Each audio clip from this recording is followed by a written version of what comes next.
So I'm around about 10 years ago, 11 years ago, I used to live in Gaston, South Carolina. And all I know is for some reason out of the blue, I just kept getting stopped by the police over and over and over. I couldn't understand what was happening. And so one day, I was just parked at the gas station, minding my business in my car, just looking at myself.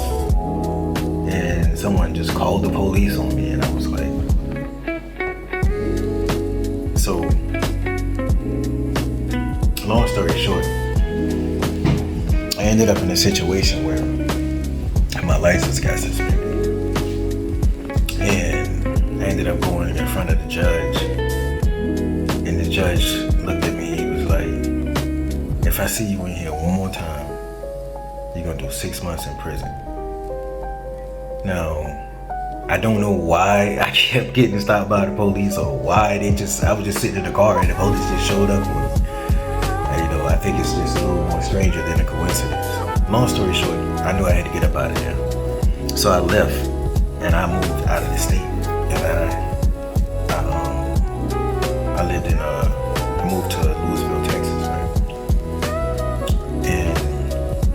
And the only reason why I even talked about that first part was to explain why I was in Louisville, Texas. And so I'm living there. I got a roommate. I go to work, right? And I meet this guy. It's an older gentleman.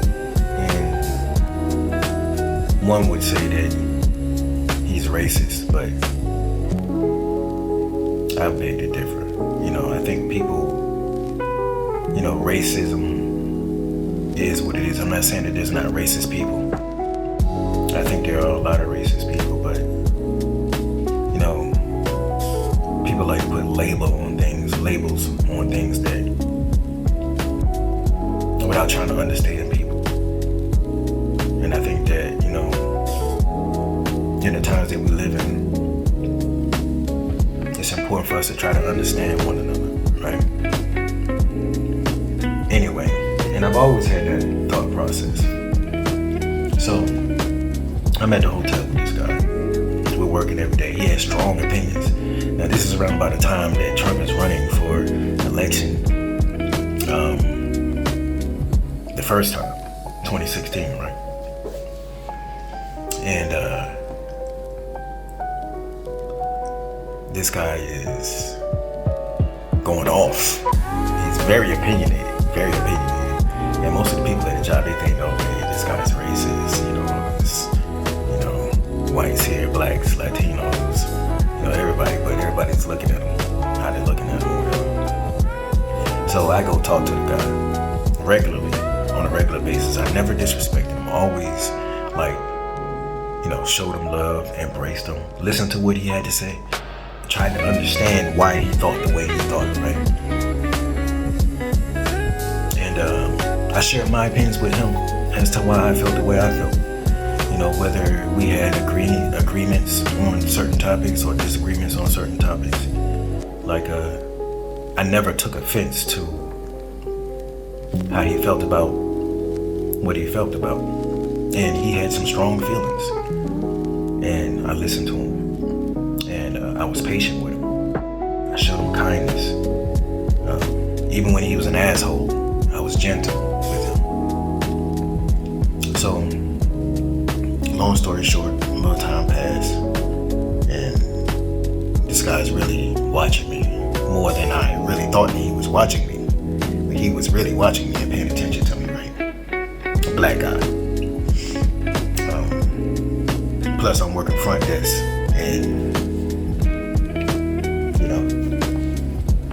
And so one day he looked at me. He said, "Tim."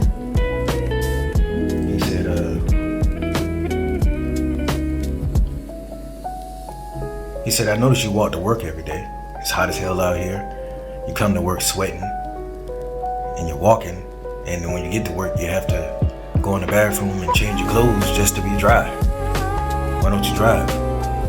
And I explained to him what happened about what happened with my license and how it got suspended, right?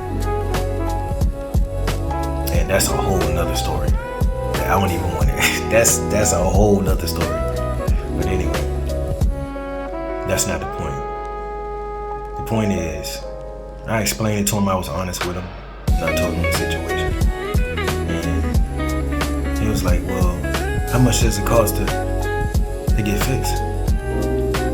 And I was like, yeah, man, state of South Carolina, man, they got me down from, I think it's somewhere between $1,500 to $2,500 in fees that I had to pay. And at the time, I didn't have that money, right?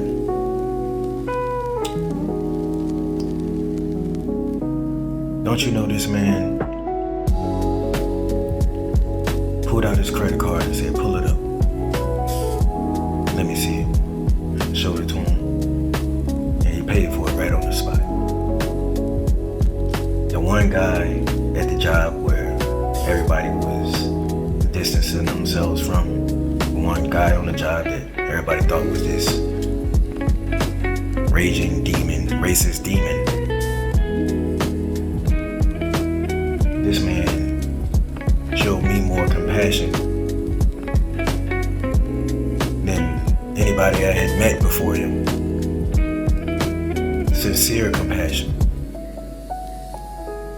Invited me to his house, introduced me to his daughter and his family, met his dog. Really showed me love, and I never forget him. I still try to call him and check up on him from time to time. Last time I tried to check up on him, he was going in for heart surgery, and I haven't heard from him since. And I've been trying to call him and trying to reach out to him, but haven't been able to get in touch with him. So I hope he's all right. I hope he's doing well. But the point of my message is